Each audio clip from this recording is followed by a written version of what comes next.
Have you ever wanted to buy shares on the Johannesburg Stock Exchange? With Ruturn Trading's mobile app, you can. It only takes a few steps to register with Ruturn Trading and for you to be well on your way to buying your first share.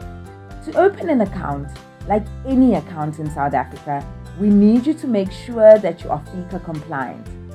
That means copy of your ID and bank statement. When you invest in shares with us, you invest with your own money, so no credit checks. Once you enter your PIN, you can see your home page where you are able to search for stocks.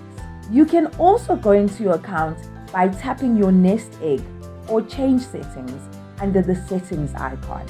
You need to deposit money into your trading account to buy shares.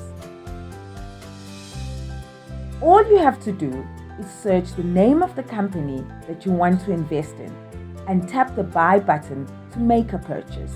In order for us to keep your account secure, we ask you to verify every transaction by entering your PIN. Well done! You are now officially an investor. Download Ruturn Trading from the iTunes or Play Store and start trading today.